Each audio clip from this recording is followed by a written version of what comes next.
Hello, baseball fans, and welcome to another episode of 6 Inning Stretch with Whit, Merrifield, and Lindsay Dunn, presented by Betway. And Whit, so much has happened since we started this podcast. We have a great interview with Ernie, which was our first joint interview ever. I think people have learned that I'm a geography wizard, but also that you and I were rap historians. No big deal.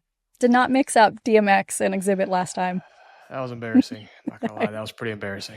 Oh, did we ever hear about it? I heard this in person at the Rogers Center. Be like, that was not Exhibit, it was DMX. So thank you for everyone for listening and politely calling us out. But it was a fun little moment.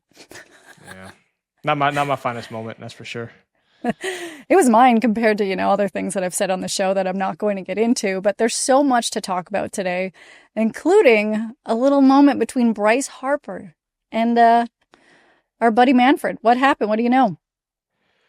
Yeah, so apparently earlier, Rob's new thing over the last couple of years is to go into each clubhouse throughout the course of the season and talk to players, try to build relationships with the players that seem to have been not good over the last 5-6 years, going back to the lockout in 21. His goal was to improve player relations. I don't think it's going too well. And lately, this last meeting he had with Philly, reports were that Bryce got up, got nose to nose with him, told him to get the fuck out of the locker room if he's going to keep talking about salary cap. And tensions got high. Kind of Rob, I think, didn't really back down, so credit to him for that, but kind of had to get de-escalated. And the big thing right now is owners are trying to push across the salary cap. Mm-hmm. Players are fighting back. We're the only, I know basketball and football, I'm a little unsure about what hockey's situation is, but I think we're the only sport that does not have a salary cap, which is great for players. And so we're fighting to keep that. Owners are fighting to push a salary cap, and I think that's kind of where it all stemmed. When Rob goes to different teams, you go to a younger team, it's going to be a little more subdued. Go to a team like Philadelphia that's got 5 guys, 6 guys, 7 guys maybe that have made over $100 million, well equipped in the league, comfortable in who they are and what they know about our sport, are going to voice their opinions and voice them loudly, and as they should. Yeah. And I was a part of it last year when I was with Philly, and it was the longest and most heated conversation we had with Manfred since I had been in the league, and it sounds like it got even spicier this year. Wish I could have been there for it, but we'll have to follow up and hear anything else that comes out about it. Love that. I can't wait to get Bryce on to talk about his side of the story. I probably should address where I am right now for those watching or listening. So you might be hearing birds, and it's not Whit flipping me off one. I'm in the middle of Saskatchewan, so that's why I have a different background, and you're hearing a bunch of birds, and it's delightful. But something that's not delightful, I think, is trade deadline week. I'm curious your take on a lot of this, because what a difference a year makes for the Toronto Blue Jays. I remember last year, it was so kind of awkward and uncomfortable to be around the team. And I don't have any bad relationships with any of the teammates or anybody that's in that organization, but you heard the Kikuchi rumors, you hear the Kiermaier rumors. And I remember I did this carpool karaoke thing where I drove Kiermaier to the Rogers Center, and he knew he was going to be traded, but didn't know where. So his wife was packing. What's it like being in the clubhouse, whether you're going to be on a buying or selling team at this time of year? It's hard. Well, first off, I'm doing this new thing where I'm holding a baseball. Do you like it? I noticed. Yeah, it's great. Why? I'm kind of like scared. Rob Burgundy.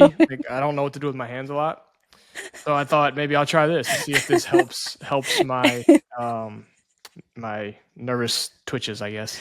One thing I have to let you know, when people watch the Ernie episode, the whole time I didn't know what to do with my hands, so I'm like gripping the side of the chair, or I'm like pulling on my ring. So I'm gonna have to get a baseball, but you're doing great, pal. Now to your answer. Thank you. London series, by the way. Homers. I hit homers 3 in London. So the trade is a weird thing, and I was only actually traded one time, but had my name involved in trade rumors for 4 years probably, and it's hard. It's really hard on a lot of different levels. One, the biggest difficulty for a player is just the uncertainty behind it. With the 2025 day and age of social media and smartphones and everything that goes on, everybody's got to say stuff all the time, and there's going to be all this information out there. None of it's like 1% of it is actually factual. So you don't ever know what's really going on. That's probably the most difficult part.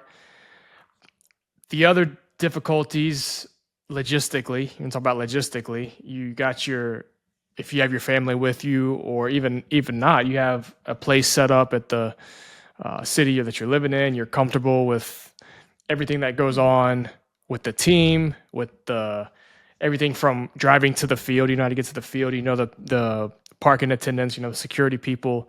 There's just a familiarity with going about your day-to-day life that just gets uprooted, and now you're thrown into something different that you got to learn all over again. And while it may seem like a small thing, it's a thing. And so you know, you got that. You got your boys on the team that you're leaving. You're with these guys, depending on how long you've been with the team, you're with them more than you're with your family. You're with them for 12 days a year, for 62 games over 100 and I think like 88 days, plus spring training, plus the postseason. So really, we're talking like close to 250, 275 days a year, 12 hours a day. You're with these guys, and now when a trade happens, you might never see these guys again. And so it's a super strange, unique dynamic that really no other job, very few jobs have. And so that part's really tough. But then there's some good parts to it, where if you're in the big leagues and you're the one getting traded, you're usually going from a not great situation to a better situation, a situation that has postseason intentions. So you're excited about that. Change is oftentimes exciting. New scenery, just a different buzz about the game. So those are exciting things. And if you're a minor leaguer that's getting traded for one of these big leaguers, a lot of times you're going from a team that's probably got you blocked to a team that is probably using a lot of younger players. So you have your chance to go and have your shot at the big league. So while there's a lot of negatives, there's also a ton of positives. So that's a long-winded way of saying it's a bag of mixed emotions. And the uncertainty to it is the thing that got me, because like I said, I went through it for years and I only got traded one time. So it was much ado about nothing. Shakespeare. Sorry about it. Wow, you are Shakespeare. Wow, everyday Shakespeare. And that one trade was a great trade for Canada and Blue Jays Nation, because when you were traded from the Kansas City Royals to Toronto, who actually told you? How did you find out? So we were in Chicago playing the White Sox, and the deadline was at 5:00 Central Time, which is 6:00 Eastern Time. And it was like 4:45, and the conversations that I had with our front office, it was all but certain that I was going to be traded, and I really didn't have much doubt about it. So we had a game that night. I was in the lineup because they're not going to put me in the lineup until the trade actually happens, especially because the game was at 7. There's plenty of time to make a lineup adjustment. So I'm in the lineup. 4:45 comes, 4:50 comes, nothing. Call my agent. He's hearing nothing. So I'm like, at this point, I'm like, well, I better get ready for this game. So 4:55 comes, still nothing. Take my bat. I said, all right, boys, we're staying.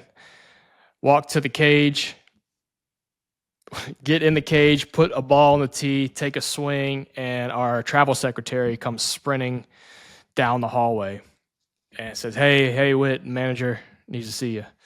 And manager was Mike Matheny. He said, Mike needs to see you. So I said, I kind of looked at him, I was like, did it happen? And he just kind of said, manager needs to see you.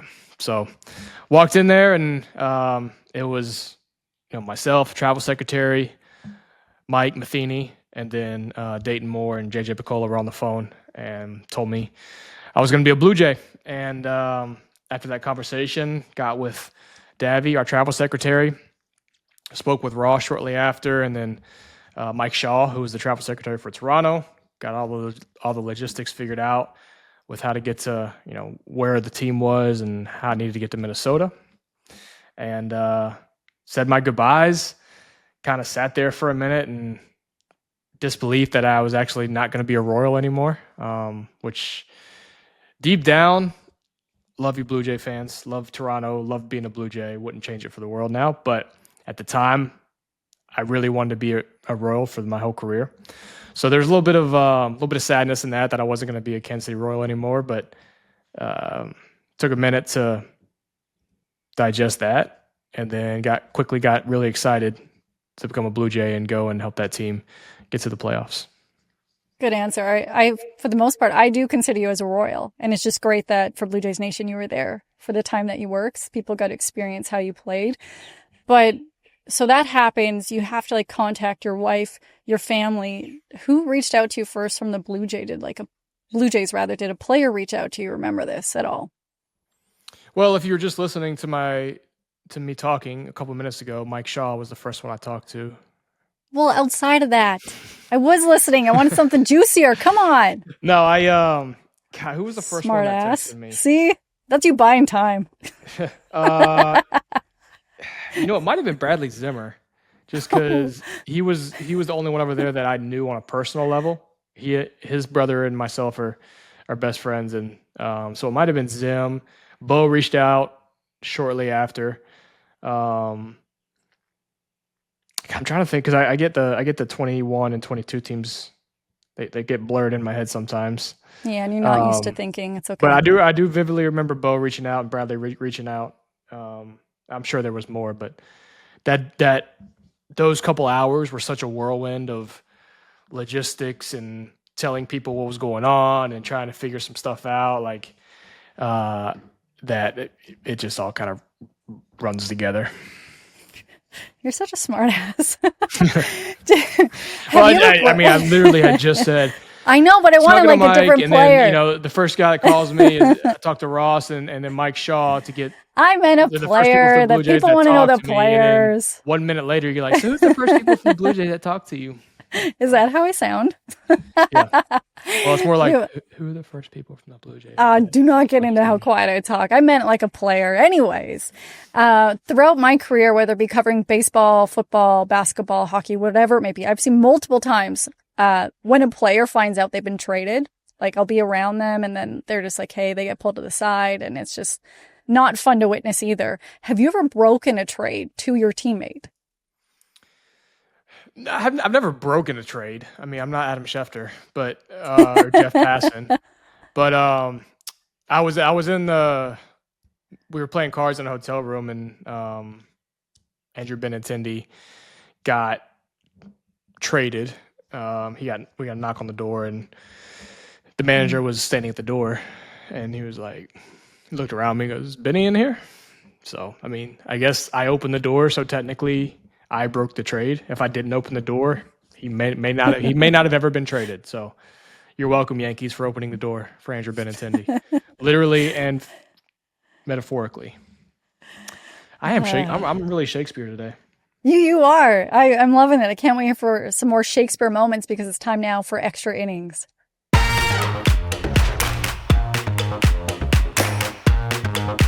You talked about the Yankees. The Yankees were just in Toronto, where as a Jays fan and somebody that covers the Jays, it was one of my favorite games to watch. The game where Aaron Boone was ejected, it was like a comedy of errors for the Yankees. I actually almost felt bad for them for a moment because everything just kept going wrong. And we have this video of Cody Bellinger where the ball kind of gets lost in the lights. It gets lost in the sky. So for you, when you're standing in the field and the sun is just beaming down on you or whatever it may be, take a look at this right now. And I believe this is our guest, Ernie Clement, at bat. Shout out Ernie for the sick double. That's a sick double. Yeah. Triple. My bad. Sorry. He's faster than I thought. he's Speedy Gonzalez. But I know after that, people are like, oh, this is the Rogers Center's fault and blah, blah, blah, blah, blah. But for you, someone that's spent so many years in the outfield, whether it be the lights or the changing in like the sky because the sun's going down or it's so hot, how did you position your body sometimes to kind of deal with that? Well, the way that ball was hit, the roof had to have been open. Was it open that game? Absolutely. Yeah. So it was the sun's going down, and it's when there's that really, like, if you're not playing baseball, it's just beautiful sky. But when you're playing baseball, it sucks because the ball, there's like a 20-minute window when a guy can hit a ball and you have no chance of seeing it, and there's nothing you can do. The sun is a little bit different because you can, if it's routine enough, you can get there, then position your body to avoid the sun. But if you're running and you're trying to catch it as you're running and the sun's in the way, there's nothing you can do. But it's like there's nothing you can do. If you're Cody, you can't just see the ball. If you lose it up in the sky, you can't just try harder and see the ball. There's just nothing you can do. So it's a helpless feeling. And it's a great feeling when you're hitting and you just hit a routine pop fly and then you see the outfielder go like this. One of the best feelings ever. But yeah, it's just, I mean, it's not I guess the Rogers Center or Toronto could have closed the roof. That could have been better, but then that's no fun. So just kind of the way it goes. People lose balls in the sky. People lose balls in the sun. There's a lot of stadiums that have lights positioned kind of low. And so if you hit a line drive at the right angle, you can lose balls in the light. So it's just kind of part of the game. You mentioned the sun there as well, and it was spicy in Detroit. And the Blue Jays, like, they were in Baltimore this week. They played a doubleheader on Monday, and it was also extremely hot. During a game in Detroit, they kind of made this makeshift shaded area, cabana vibe. Not only what is it like playing when it's like hotter than the surface of Venus? I know Dan Shulman said that on the broadcast, but have you ever had to you'll see this, this is Barger and crew just trying to make something to get away from the heat. Have you ever had to do that while you were playing? I think that was Bassett underneath it. It probably was, wasn't it? As it should be. King Bassett. Yeah, he probably told the rookies to make him something shaded because he's Bassett. And look, it's late July. It's hot. You just get delirious as a baseball player. Like when you're going through the monotony of the season and the grind of the season, the mental toll it takes.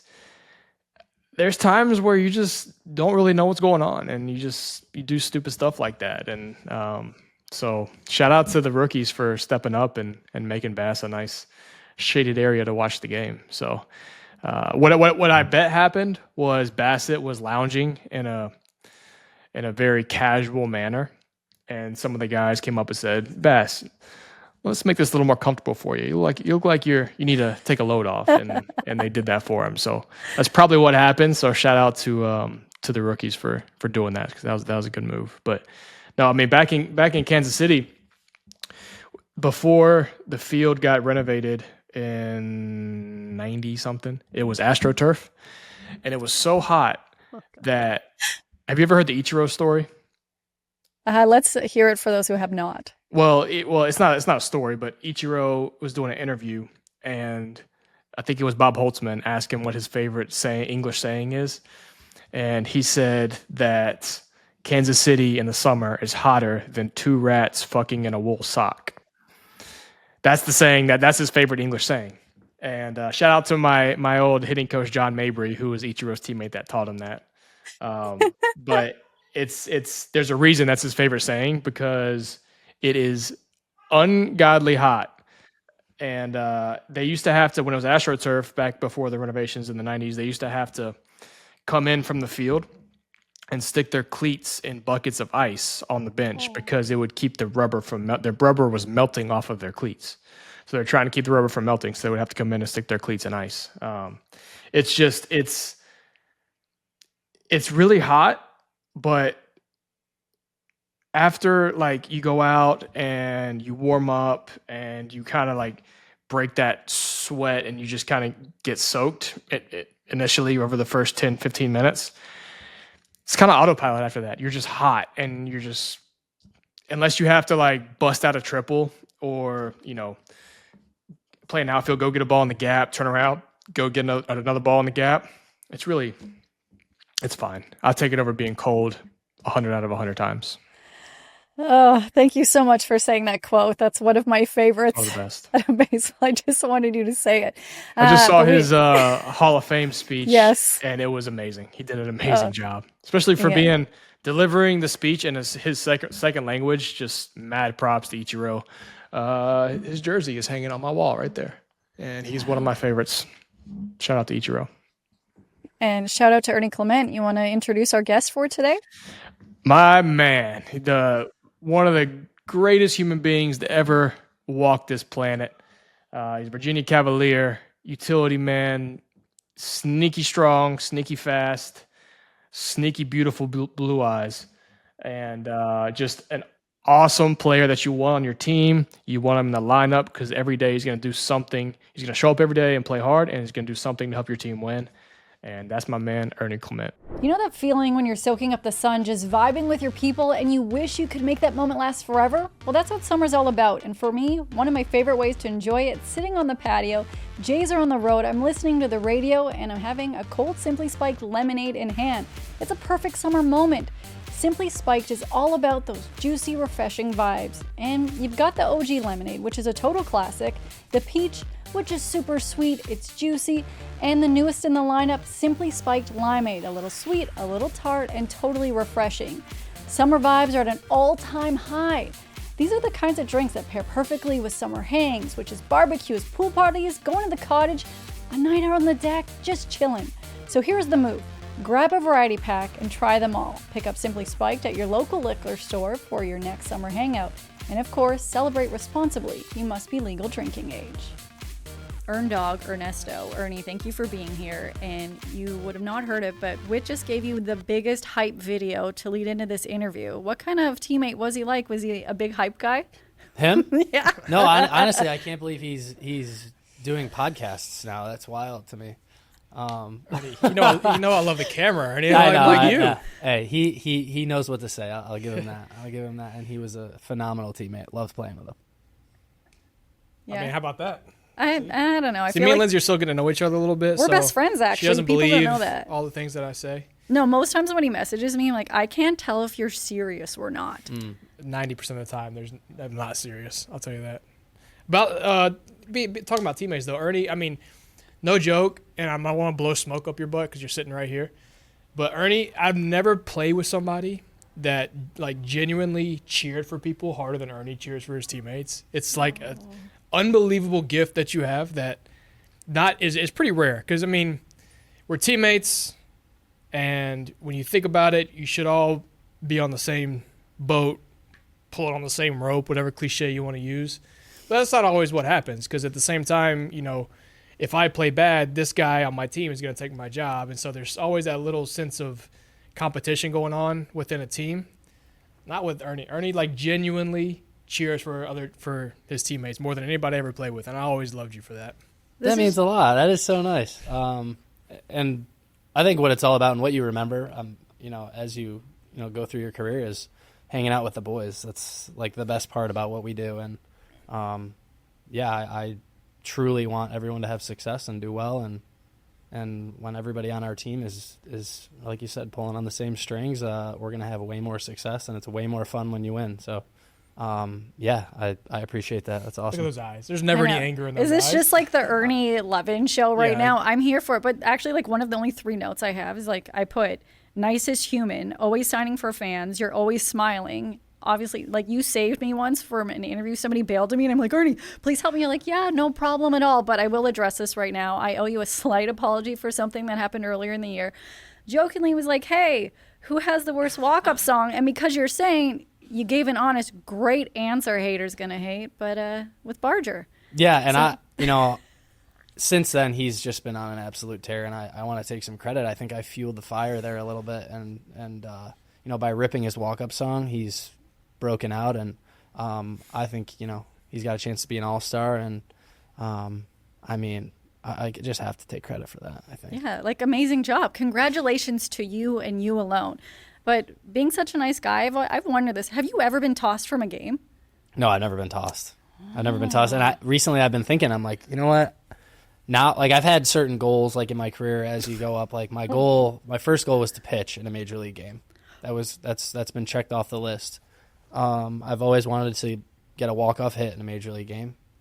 I got to check that off last year. And now I think I want to get thrown out at some point. Yeah, I think it's just kind of, in order to stick around, that's something you got to check off your list. Sitting here being no longer playing, that's my one regret. I never got tossed. Oh, never got tossed. See, I don't want to have that. I want to have no regret. Go do it tonight. do it when it's like an 8-1 game. It's like the 8th inning. We got a full bench. Yeah, you got a full bench. Your spots may not come up again. You got a lefty throwing like 82. Fastball down the middle, get tossed. Yeah, you need to.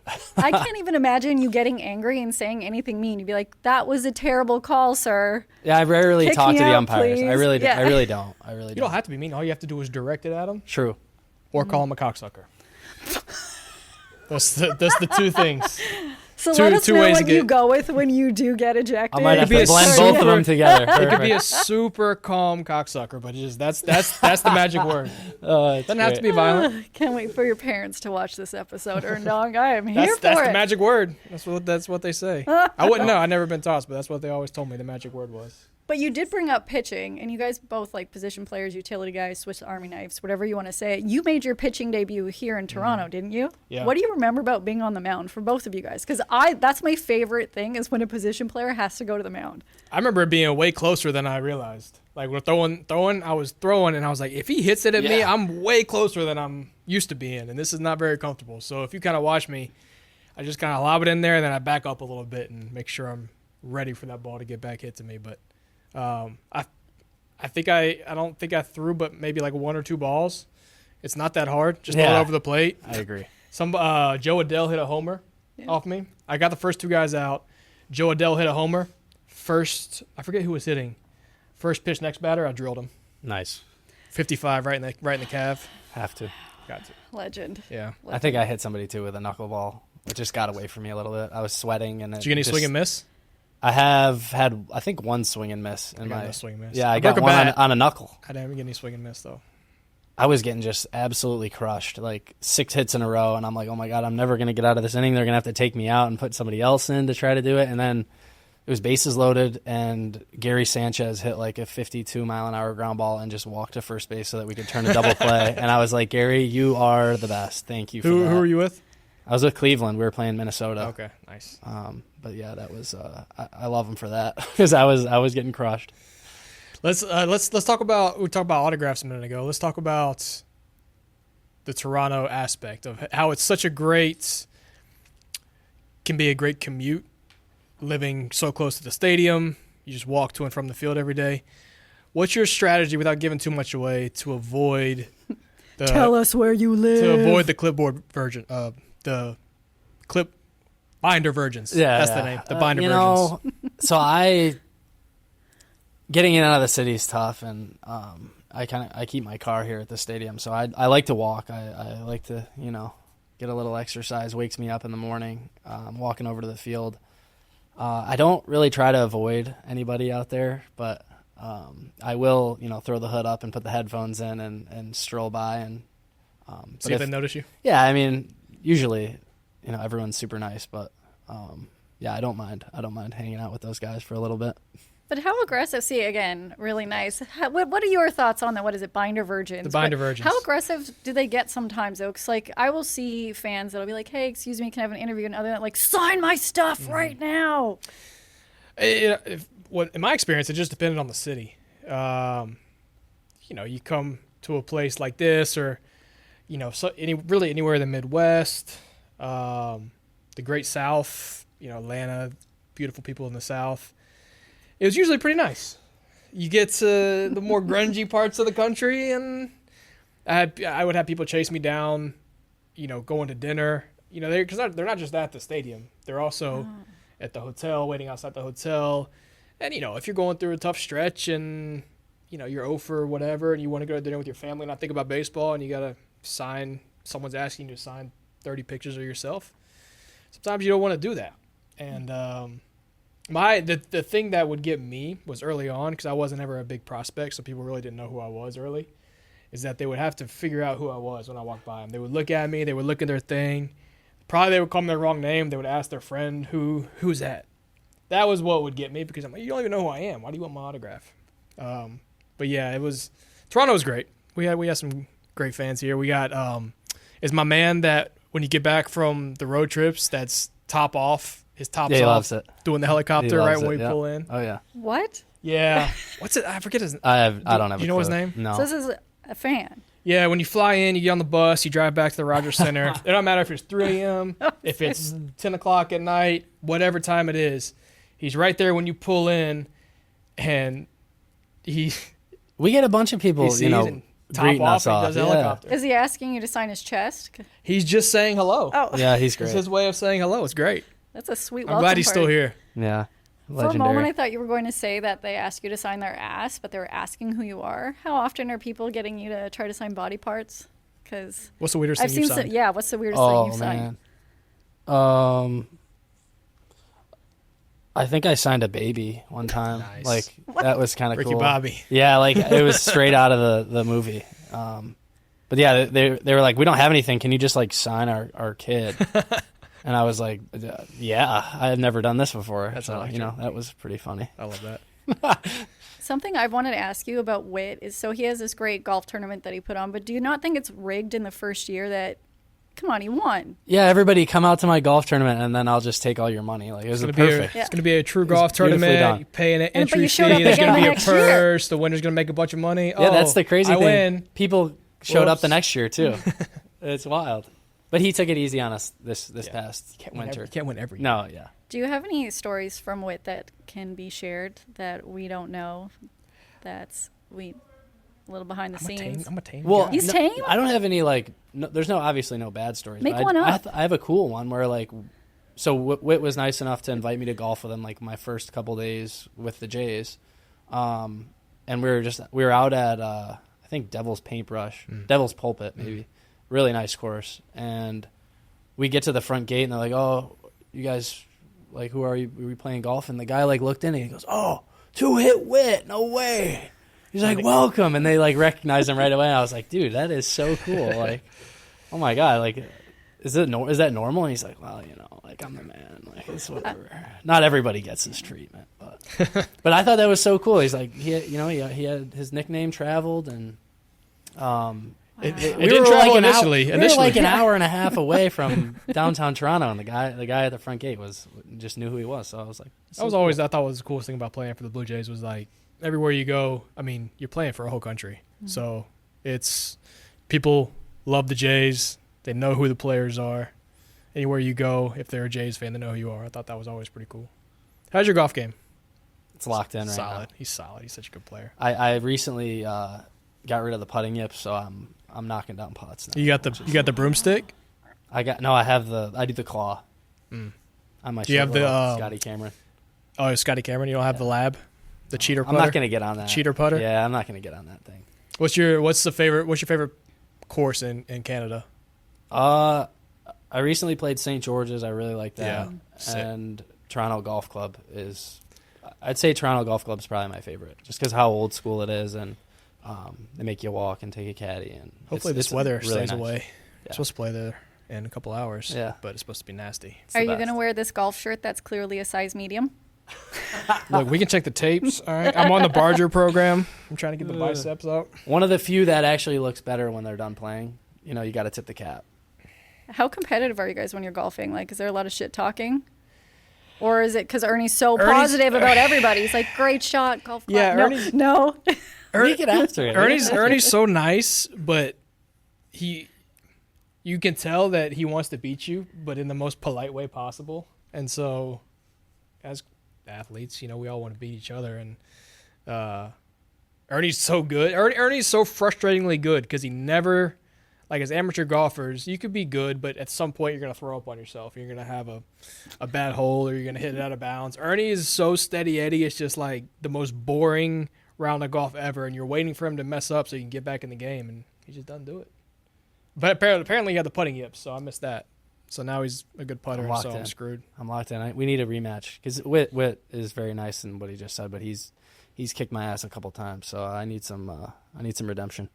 The thing about golf too is you can't if you hype up your game too much, if you talk about how much you win, then you got to give more strokes. So there's a fine line between like, oh, you're so good, your game is so good, you're such a good player, and let's play for something, Yeah, let's be clear though. I don't want any of your strokes. I don't want any strokes. See? See, I'm very competitive, and I rarely take strokes unless I'm playing like somebody that's like really really good. Like we're good, but we're not like really really good. So I would like to just play straight up. I don't want any strokes. Are you the best golfer on the Jays right now? Yeah. Is there a close second? No. Is it a bad golf bunch? No, really good golf bunch in terms of like we have a bunch of guys who like actually like to play, unlike when you and I were playing together. Yeah. We get a good group out there every off day or whatever, and just not that many sticks. There's just a bunch of guys who shoot like 80 to 90, and which is really good, just really really good. But yeah, I take him down. So we've established that you're a saint on the baseball field, also a golf course, but what are you like when you're at a Buffalo Bills tailgate party? Like, take us into your mindset, and also can Whit and I come to one this season? Yeah, of course. You guys are always welcome. I take my buddy Billy Dolan's Bills RV. It's named Precious. We take it up from Rochester every Sunday, so you guys are more than welcome to join. But that's when the switch kind of gets flipped, and I go into crazy mode. So, there's really no friends out on the gridiron there. So, do you break tables? Oh yeah. Do you? In the past, I have. I've had to chill out on the table breaking just because contractually. I don't want to get hurt. It is dangerous, and it doesn't feel good. Okay, that's the thing. Like, I remember the first time I went there because I moved from Western Canada to Toronto. I'm like, I want to see a Bills game and see how crazy these people are pre-gaming. And the amount of people just jumping off of vehicles or people's shoulders onto a table, I'm like, how does that not hurt? But I guess you're so shit-faced. Yeah, now I just watch. I videotape my buddies doing it. But, yeah, I stay away from the tables. I try to just, do my best to behave during those games. When are they going to get over the hump? I don't know. I keep saying it's this year. I keep saying it. This is our year. I mean, anytime you have Josh Allen at quarterback, I think you're gonna be okay. But I think it's time they make any moves. I haven't kept up with the Bills. They've grabbed a couple wide receivers. Mm-hmm. I don't think they're done. I think they'll make a splash, but we'll see. No, sorry. No. I think they're gonna do it this year. I'm gonna. Are you a football fan? Yeah. See, for the longest time, and I know you guys are going to boo me, I like the Cowboys, but they've just pissed me off. That's because when I was younger, I played for a team called the Cowboys. I was like 4. There's no allegiance to it otherwise, but I've hated them and their ownership for 97 years. So this year, I've jumped shift. I play fantasy football, all that stuff. I've won. No big deal. But I went with Miami this year just because I decided I'm going to hate myself even more. All right. See, I just believe in making life difficult. Weird, yeah. It's a weird thing to just switch allegiances. I can't. I'm still a Cowboys fan, but it's just I am a football fan. But the team just makes me hate football and cheering for them. See, where I grew up, pro football isn't that big a deal. So I have the fortune of just watching football and not really having a certain team to like really have to cheer for. Who invited this? He's got 2 college football teams. College football is my baby. College basketball is my twin baby. We're a college sports family in my household. Yeah, I got 2 teams. Yeah, my parents. I grew up a big Wake Forest fan. My parents went to Wake Forest. My dad still works for the university. He's in the Hall of Fame there, and so I grew up doing all the Wake stuff. Ball boy at the basketball games, working at the football games. Then I went to South Carolina, and now I'm a Cock. Yeah, do you know that he's big time cock and he won with the walk-off? I know. I've seen the video. It's like the first thing I tell people. Yeah. Is there a group chat and then Whit's every day like, hey, remember when I did this? Remember when I did this?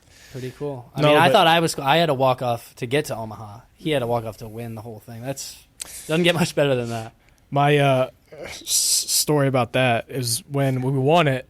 So you win, and in South Carolina, the university, like, again, college sports rules. So college baseball is a big deal. Like, we're getting like 8,500, 10,000 people a game. Like, we're getting a lot of fans. You're kind of like here, you're recognized around town. You get drinks paid for, food paid for. We won the World Series, had a big welcome party on the way back, like full arena, parade, the whole deal. So we're kings. That was right when I got drafted. I go from there to Burlington, Iowa, where I'm playing in front of 15 people, and I'm living with 6 people in a rat-infested apartment. Anyway, so that next spring training, I show up, and in the minor league spring training, you're in a locker room with 100 dudes. And my ringtone on my phone is the call of when I got my walk-off hit. Oh, no. And at the time, I thought it was cool. Like, when I was in Columbia, I was like, this is cool. You know, everyone, oh, what's that? Is that your hit? I'm like, yeah, someone's calling me. Get there, and it's in my locker, and first time I get a call, it was like the worst I've ever been ragged on. And I was like, and it just hit me like, I'm not in college anymore. And I grew up a lot in pro ball. I grew up a lot in pro ball. It humbles you and forces you to grow up. It humbles you a lot. Man. That's great. So what? I'm sorry, that might be one of the douchiest. Oh my God, it was so douchey. And then your screensaver was probably you in that moment. Well, it was. It was. Come on. No, because I didn't have an iPhone yet. This is how old I am. We had the. I had Touche. was the phone that you would flip and then it was the keyboard? A flip phone. No, it wasn't a flip phone. I know. It wasn't a black. It was like, I forget the name of it. The NV3? It was a phone, like, That's what I had. and then you would flip it and it was a keyboard. And Nice. so there was no like screensaver. They were still doing Morse code, probably. But it would have That's what been, you're if I doing. had an iPhone, it definitely would have been a picture of me tongue out running to first base. It was so douchey. But, you're stuck in a bubble, and I was stuck in a little douche bubble, apparently. That is quite a visual. Yeah. On that amazing note, road trips. I actually want to ask both of you guys this just because when you're at home, like whatever, you're playing in Toronto, whatever ballpark you're playing for, but some of those road trips seem so long. Do you guys do anything to kind of break it up, or sometimes it just feels like the longest thing ever is like Drink? drink? I was like, give us the inside scoop. Yeah, honestly, the golf has saved us. Mm-hmm.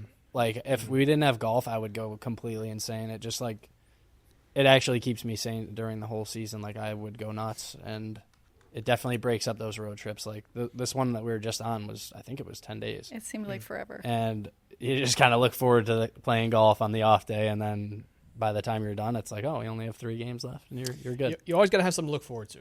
You got to have something like, whether it's a family coming to town, off-day golf trip, dinner, we're getting in the city early, we're going to go to dinner with the guys. Like, you always got to have something to look forward to, and that just kind of keeps the season flowing. But yeah, I mean, that was the one gripe I had about playing for the Blue Jays was coming from Kansas City. I didn't realize how fortunate I was to be like in the middle of all the teams, to where our furthest flight was like 3.5 hours to Seattle or Miami. Most flights were an hour 20. And we'd get it. So if we'd have a day game, by the time we got the bags on the plane to the city, we were in the city in time to go all have a nice dinner. With Toronto, you got to go through customs. It's usually a fairly far flight if you're not doing AL East, and you don't really get anywhere in time to go out to dinner. So that was kind of a big bummer, something I was always used to and didn't get to do a lot in Toronto. And nothing like a show dinner.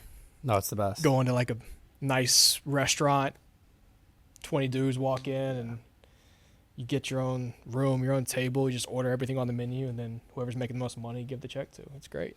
It's never me. I just great, eat. isn't it? I just eat and leave. It's great. I got out right before I was going to be making, I was kind of that way in Kansas City, and then I got traded here, and then we had George And you were good. guys, and then went to Philly and had like 4 guys making over $300 million. So I was like, you guys take it. Yeah. It's great. Vladdy just signed his thing, so we gotta Thank you, Vladdy. take some money out of that account from him. So we'll see. But like I said before, hanging with the boys, it's the best part. It really is. We're about as close as it gets. We're together all day, every day. So you don't really have a choice. But it's the best part is hanging with the boys. Do you ever go fishing? I'm on the a road? fisherman. Yeah, but on the road, if there's time, I know that'd probably be tough. I look into it once in a while if you're in the right place. Just do like a charter fishing thing, but I haven't been this year yet. I think we did last year at some point, but You know who was a great guy to go have a dinner with was Hyun-jin. When Hyun-jin was here. oh yeah, classic. That was the best. Hyun-jin is one of my favorite teammates of all time. Oh and man. So the first time we were able to have dinner together, he'd always come up, "Hey, dinner? Baltimore? Dinner? Okay. Hyun-jin, yes, I'm in. So I don't know if we were coming from Toronto or coming from somewhere else, but we were going to Baltimore, and our flight got delayed or the game got a rain delay or something. And we're supposed to go to dinner at 8. The restaurant was closing at 9. We ended up not landing until like 10 or something like that. And I was like, hey, man, like, sorry, dinner. We couldn't do dinner. I'd love to do it again. He goes, no, we're okay. So I was like, okay. So we ended up pulling up to this place like 11 o'clock, and every single one of the staff is lined up outside, all just wanting to shake Hyun-jin's hand. Oh, Hyun-jin's the freaking, he's the Beatles of Korea. It is wild. And we had the most insane Korean barbecue dinner, like, of all time. It was like just plates of food that kept coming. And have you ever had a Korean barbecue where they cook it? I don't know how cultured you were. It was like, they have the grill in the middle, and they just cooked the meat on it, and they just kept, and it was the most unbelievable dinner I'd ever had. And so every time Hyun-jin invited me to dinner after that, automatic yes. I don't even know what to Were you there? the Were you there for that last Baltimore dinner? I think that was. I was not there, Yeah, but yeah, thanks, Whit. We weren't there. I didn't get the invite. Sorry, bro. I can't remember if that was when he was hurt or if that was when he was. I think it was when he was hurt. So I think it might have been 22. But anyway, I remember even if he wasn't taking people to dinner, he was having a bunch of food delivered to his room, and like he would have everybody to just go hang out. Yeah, and in his contract, he had to have the so if you're older, usually you have suites in your contract. If you go in the hotel, you get a suite. Hyun-jin had the specialty suite. So if a hotel, not all hotels have a specialty suite, but if any hotel had like a suite with like a pool table or like a hot tub or some like specialty thing, Hyun-jin got it. And so it was always a thrill to go to Hyun-jin's room and see what this hotel had. Do you guys have stuff in your contracts? Like right now, when you go on the road, your room has to have certain stuff in it. Like, are you guys allowed to do that, or the team Me, just no. makes it? No, I'm not cool enough for that. I mean, You're saying that now, and then we find out, like, oh, you have to have this certain water and blah blah blah, and certain amount of towels. Probably. Like, you probably could. I mean, usually it just stops at this guy gets a suite, but You didn't get that though. you got to be like, I think Harper had something worked out with the Phillies where he got to pick the hotels they stayed at, which I thought was really cool. So I'm sure if you can pick the hotel, I want to stay on the 14th floor every time I go somewhere or something like that. Yeah, if I was as good as him, I'd probably do cool stuff like that as well. But, Yeah. I'm grinding. We're grinding out here. When you talk about grinding, I do want to talk about your roommate right now. What's the roomie life like? It's great. Davis is back. He's back in town. He's playing well, and life's good at the apartment. You guys still play Catan after, or is it No. switched up? Settlers? Okay. You play Settlers Great in Catan? game, yeah. You got so excited. That's the most energy I've seen we from used you, to Whit. kill that in spring training. Oh, it's the best. I missed that game. Oh, it's the best. No, Talk we about don't have getting a board. heated. We don't have a board right now. We got to get one. They have an app. I might have Yeah, it but on I like my the real iPad, thing. I have the app, obviously. But, I need the real Yeah, thing. there I it need is. I need the real deal. Nerd. I need the real. It is a great app. There's, God, if you play with the right group of guys, you can get in some heated Catan. Dude, we did games. it every day in spring training. That's amazing. 2 years ago. It's the best. See how excited we get about I know. those, Well, like, that's the most excited I've seen you in a ridiculous long things. time. You're like, you play that? But We the gotta app's get so after different it. than the board game. So you guys aren't playing that. Like, I dream that you guys are either playing, like, N64, which I feel like you may not be old enough for, but, like, Mario Kart and just crushing Miles has it. gotten us into Fortnite. I'm horrible at video games, like absolutely terrible. So I'm just kind of like the vibes guy. I try to revive people, when they get killed. But I'm usually the one that's dead. So I just do it for the banter. We just shoot the shit. And So they love playing against you, though, because I have no idea about Fortnite at Well, you're all. on a team. You're on a team, so like well, we're then all on a never team. mind. So like Miles is really good. Davis is pretty good. I'm terrible. You're just so. the vibes guy. Yeah, somebody's got it. That's what I know was my time. It was when, like, it went from hanging in the clubhouse after a game, drinking a beer, to we're going to go play video games and hang out, like, on the headset after the game. Oh, I was like, God, that's Hey, I'm with you there. I'd much That's rather not for sit me. in the clubhouse. it's not for me. But Well, I also cover the NBA, and I know it's like a big difference even with that than covering MLB. Is like you guys will go through like the minors for a while, and then usually we'll make it to the big show a little bit later in life. But in the NBA, like they're so young, they'll be like 19, 18, 20, and almost everyone has their own like custom traveling kit for video games, and they'll be talking about it. I'm like, Oh God. do you know what a Nintendo 64 is? Bowser's the best character in Mario Kart, but yeah, it's Nerds. all video games all the time. I know. So now, It's an That's evolution I just couldn't get with. dude, I'm out on video games too, but I do it because for the boys, somebody's got to do it. see, He's a They need a third. They need a third. He's a for I'm the in. boys I'm like, guy. all right, boys, I'm in. I'm not gonna be you much know that's help. gonna be taken so out of context. You just saying For the boys. no, I'll be the third. I'm the third. Count me in. That's gonna go. Well, that's not you're where. I welcome. don't think that's where our heads were at. No, I know, but I'm no, just warning no, you hey. now. Come that on. It's, have fun. That's not what I taking it out. meant. people. Disclaimer. Well, we appreciate you joining us, talking about Whit and how great Whit is, and that you clearly are not a nice, This kind is human being. what the podcast is going to be. It's just about Whit, and we say how great he is. 52 shows of talking about how great I am. That's awesome. You have to come back. You must love it. It's great. We're in the middle of baseball season, and moments with your buds, they're priceless. And you gotta savor the summer weather while cheering on your Toronto Blue Jays. Baseball stadium snacks, your closest buds, what do they have in common? Well, they all pair perfectly with an ice-cold, crisp Budweiser. That's what buds do. Official partner of your Toronto Blue Jays, baseball is better with your buds. Limited edition Toronto Blue Jays Budweiser cans are now available at your local LCBO. Love that interview with Ernie. You really are Shakespeare today, though, Whit. I have to give that to you. But Ernie, like you said, is just Ernesto, Erndog, is a wonderful person. I can't tell you the amount of times he's got me out of a jam where I'm like, I just quickly need a quote or I need an interview. He's like, yeah, no problem. Just so chill, just brings positive vibes, just an all-around awesome person. The best. One of my favorite teammates ever. All right. Now, speaking of teammates, this is the time for Fans on Deck.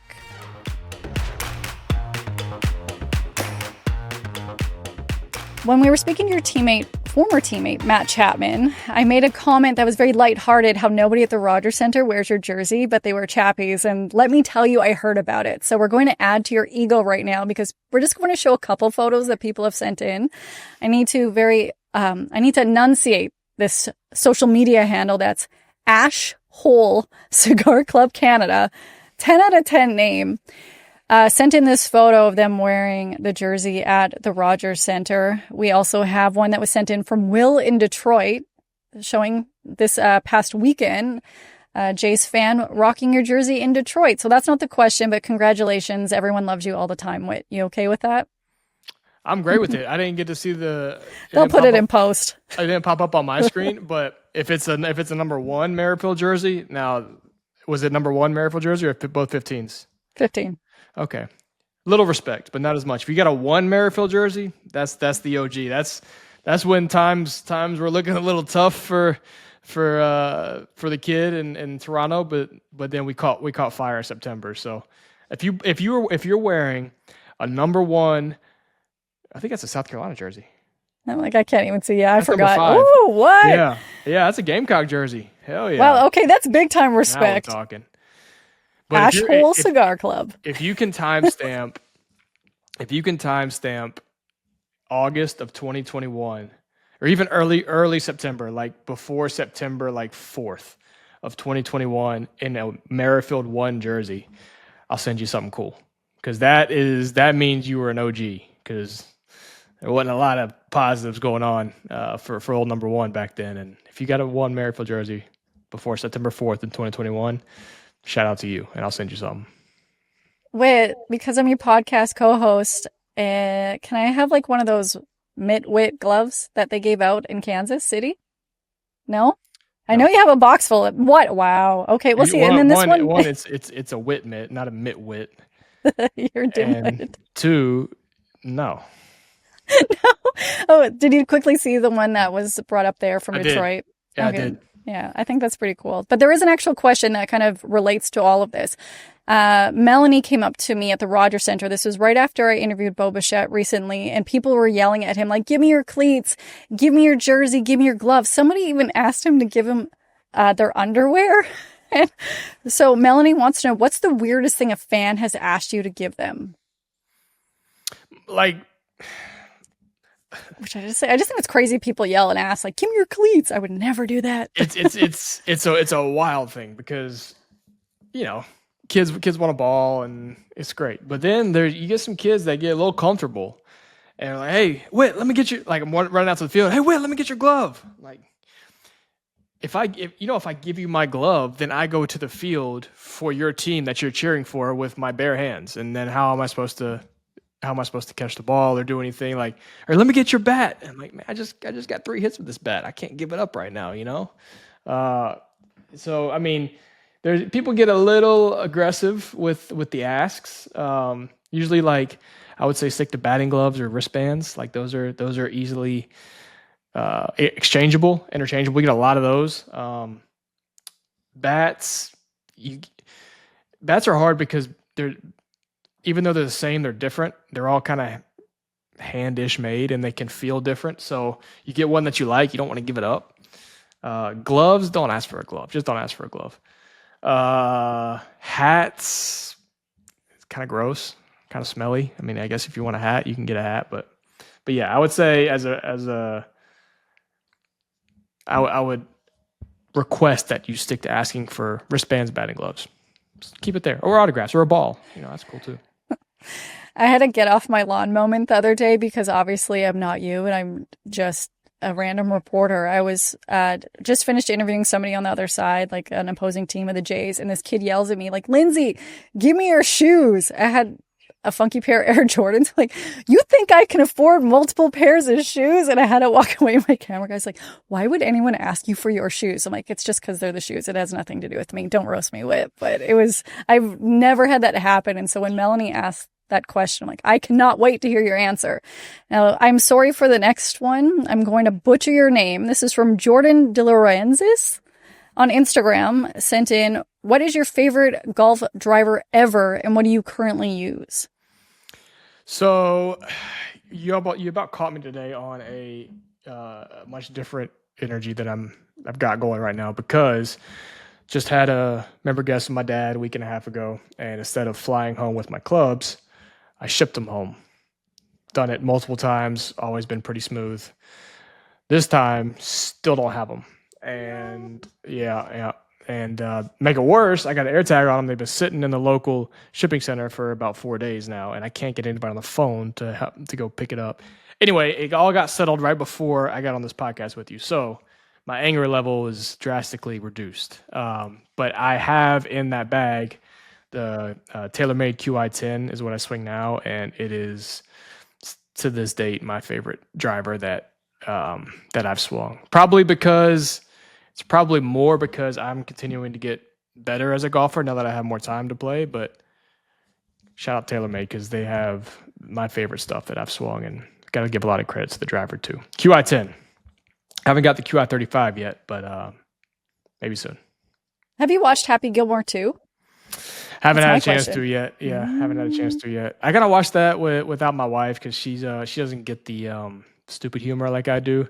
She's kind of a loser in that way, but I still like her. But yeah, I gotta watch it without her. Speaking of stupid humor, I had a couple people message me screenshots of our interaction on TikTok where it was us quoting Step Brothers. They're like, what are you guys talking about? You want to do karate in the garage with Whit? I'm like, oh, man, come on. That's a classic. It is a classic. Well, I can't wait to hear your movie review of Happy Gilmore 2. I won't say anything. I think if you go in it with just good vibes, did you see don't expect much. By the way, speaking of TikTok and Happy Gilmore, did you see my energy drink spinoff of Happy Gilmore's Subway commercial? I did. Shout out to Whit and a good plug for social media right now. It was really good because I'm pretty creative and I liked it. It really was creative. I hate giving you compliments, but it was enjoyable to watch. It's on his TikTok right now. If you go to also, hey, thank you everyone for submitting your questions for 6 Inning Stretch. Submit your questions, whether it be on TikTok, X, Twitter, YouTube. Find Whit in the street, yell at questions about him, whatever you want to do, but go follow him on there and watch that video. But it's now time for you to tell me about the golf shirt you're wearing. Yeah, shout out to Glen Abbey Golf Club. Am I saying a shout out too much? I feel like I'm saying a shout out a lot. No, I really love that you say it because my husband, after the All-Star episode, he thought that was so funny. And someone said we should get merch that says shout out. So I Yeah. feel like we have to shout out people every episode, but you can Okay. keep shouting out yourself because you do you, buddy. Well, if I say it too much, then somebody yell at me. But shout out to Glen Abbey Golf Club. One of the first shirts I ever bought in the big leagues because it was one of the first courses I ever played in the big leagues. It's in the great country of Canada. It's a Jack Nicklaus course in Ontario, and had a great time. Was one of the first like golf trips I went on where I was a rookie, and the guy said, "Hey, Whit, let's go play golf." And I was like, "Yeah, let's go play golf." And I liked it so much that I got a shirt and still wear it to this day. So Glen Abbey, love you. Thanks for the shirt. Shout out to Glen Abbey because Whit, surprisingly, I've actually played there. They let me on. That was a Rookie mistake. move. Thank you for joining us for another episode of 6 Inning Stretch with Whit, Merrifield, Lindsay, Dunn, presented by Betway. Homers in London. Thanks for watching this video. If you want more interviews, analysis, or Blue Jays news from the 6 Inning Stretch, make sure to hit the subscribe button below or watch more of our content over here.